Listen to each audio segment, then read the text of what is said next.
Here's how I've been brewing iced coffee at home. This is, in my opinion, some of the most complex and dynamic iced coffee that you can make practically at home. Here's how you do it. Pick a brewing method that you love. For example, I'm brewing here using a pour over. Then take the carafe or container that you have brewed the hot brew into, cover it with saran wrap. You can even use a vacuum canister for this, and then stick this in the fridge. The goal of this is to preserve all of those things that you have extracted, the acidity, sweetness, dynamics in the hot brew, preserve that when you cool down. And the easiest way to do that is to minimize the contact of your brew with oxygen. I like to use really nice and light coffees, so the acidity and complexities and sweetness are retained in the cup as I cool down. When you cover your brew with saran wrap, you'll notice kind of a vacuum gets created or air is escaping because it is really hot, so hot air rises. And as you cool down, you'll notice your saran wrap start to cling to really go downward to your carafe, and that's how you know that you're cooling it down. If you wanted to speed this process up, what you can do is cover your carafe with saran wrap after you've brewed it, and then put it into an ice bath. Ideally, use something that doesn't retain the heat so much, so when you swirl that carafe around in the ice bath, the liquids inside will touch the sides and will cool down. I find the rate of which you cool to also impact the flavor the most and allow you to preserve the most complexities. However, it's really minimizing that contact of your brew to oxygen. I also think you can adjust your ratio or tighten up your ratio if you wanted to add ice cubes, but the way I'm doing it is just a standard pour over ratio, but you can of course use any brewing method you'd like. Just be careful with how you cool and how you store the brew as it cools down. Do keep in mind that this method is not entirely immediate, as it depends on how cold your fridge is, as well as if you happen to have a ton of ice on hand to cool the brew down even faster. And this is basically how I've been brewing iced coffee at home. It's pretty awesome. Now let's go into the rest of the video. All right, it is iced coffee season, and I have some iced coffee here that is absolutely fantastic. And the reason why it's fantastic is because it is complex. It retains all those properties that we love in a hot brew, but it's just cold. And that's what I want to discuss today, is how do we brew complex iced coffee at home practically, and the reasons why you would do so. So the reason why I thought about doing this is that in my experience of making iced coffee at home, there are two methods that are really popular. The first method that I think a lot of you are very familiar with is just making flash brew over ice. You put ice in your carafe, grind a little bit finer to compensate for the fact that you are essentially halving or lowering your hot water to coffee ratio, and you brew over ice. And it's actually a fantastic method. My problem with flash brewed iced coffee is that I feel like it's really difficult to dial in because it kind of depends on your dripper and how your ice cubes are shaped.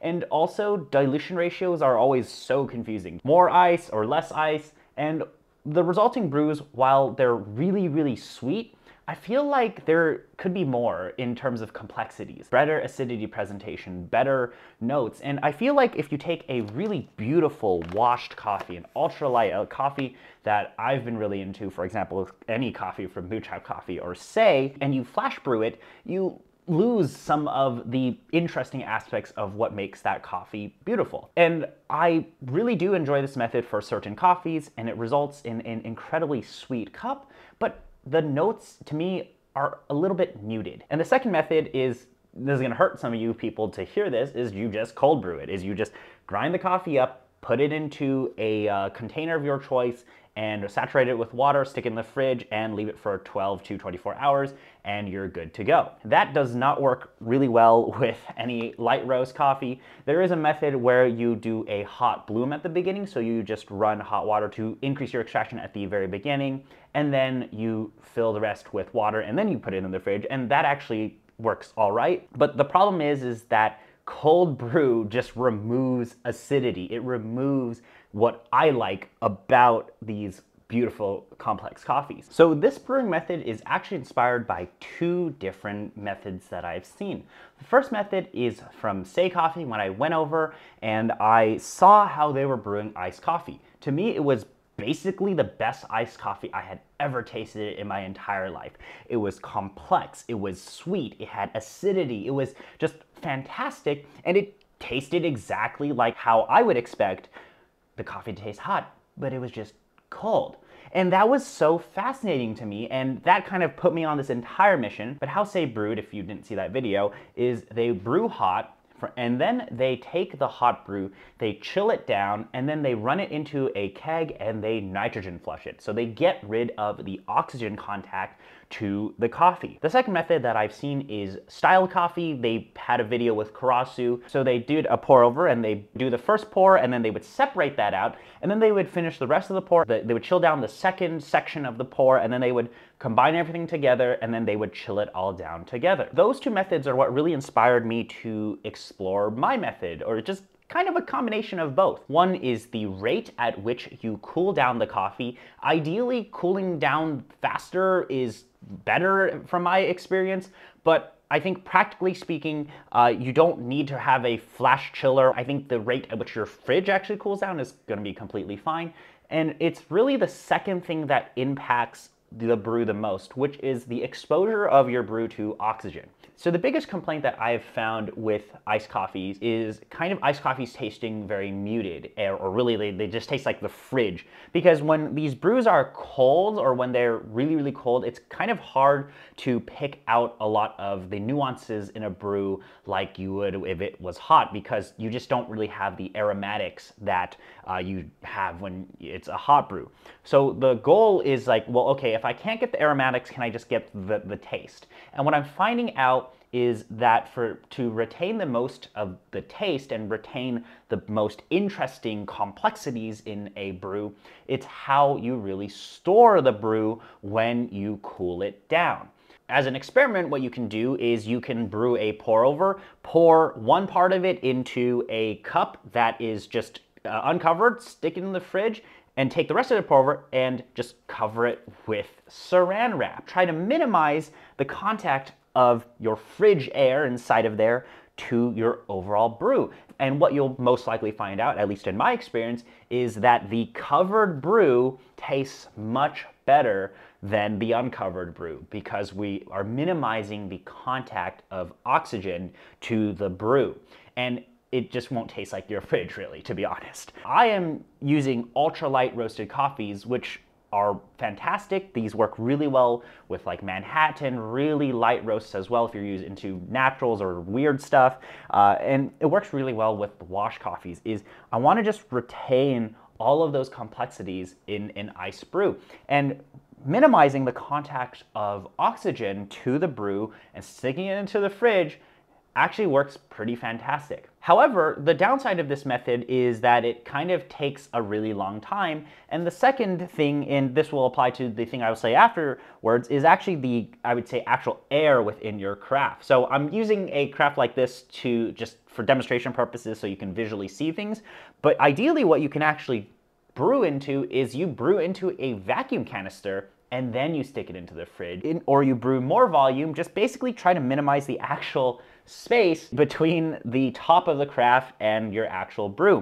I don't really think this will make or break your brew, but I think if you were to really, really try and you brewed multiple coffees, I think the coffees that have the least amount of space between the surface of the liquid to the top of your saran wrap, the least distance will probably taste the best. If you did not want to wait for your brew to cool down by itself in the fridge, what you could actually do is do something very similar to what Style Coffee does. You just brew the exact same way, but take a bowl, fill it with water, some ice, cover it with saran wrap, and stick it into there and just begin swirling. Try to get all the liquid in here to touch the edges, to touch the colder water around, and you will get a really nice brew as well. And you don't have to wait the potential hours that your fridge will take to cool down your brew. I feel like in my tasting, cooling it down the faster method, or at least the rate at which you cool down the brew,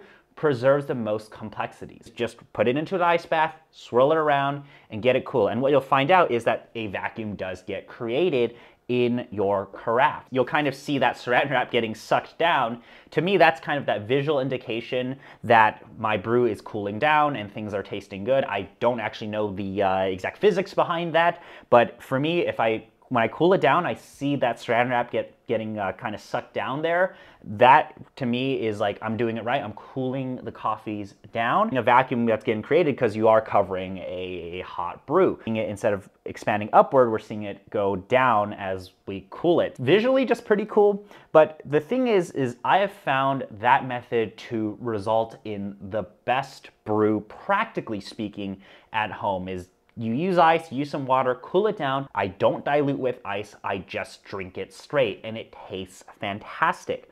The only sacrifice that you will have doing this method is potentially a lot of ice usage, or just you need to wait a while for your fridge to actually cool the coffees down. But overall, I think this method works fantastic for just giving you complex iced coffee. And of course, complexities are going to really have to start with the coffees themselves. I really recommend you use lighter roast coffees for this. Use coffees that have a lot of expressiveness to them because those will be retained in your iced coffee. I do want to mention a few different methods that you can experiment with if you want to take it to the next level. In an ideal world, what you will actually do is basically have minimal oxygen contact and also really increase the rate at which you cool the brew down.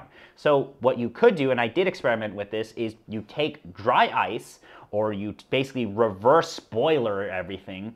You surround a carafe, or you surround a pitcher, you surround a vacuum canister, and you brew hot, and as that hot liquid is touching the surface of this really, really chilled container that you're using, that will instantly cool your brew down. What you want to be very careful of is going too cold. If you go too cold, you'll make like custard, it'll freeze over and you will lose all of those nice volatiles, all of those complexities in your coffee. And that is what you want to avoid. But to preserve the most complexities in the brew, cool it down as fast as you can.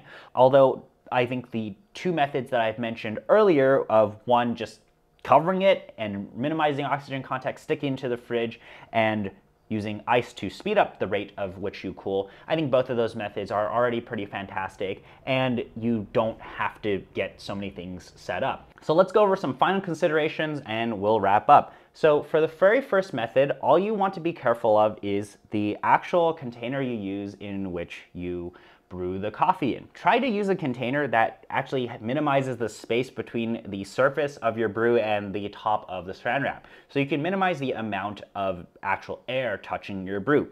I do think that this is very minor, but you could actually get better results if you have maybe a taller container or you just brew more liquid.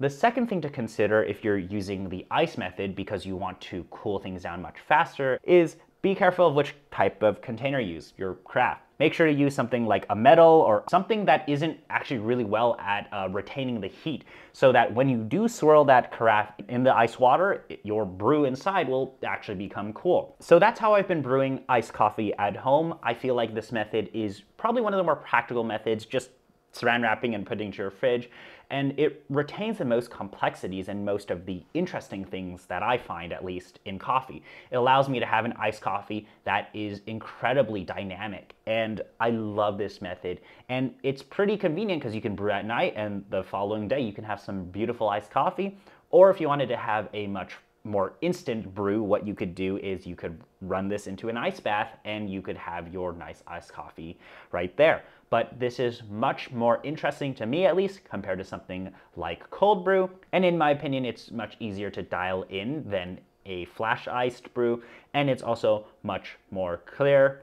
Doesn't have that really sweet ice finish as a flash brew would, but it's not as muted. It's much more expressive, and I love this method. But this is how I've been making complex iced coffee at home. If you have any questions, please let me know. I really urge you to try this. I've been so excited about this method. It's summertime, and I just want to have some really dynamic, lovely, expressive iced coffee. And that's what I feel like I've accomplished here. Thank you so much for spending the time to watch the video. Please let me know if you have any questions, and I'll see you around.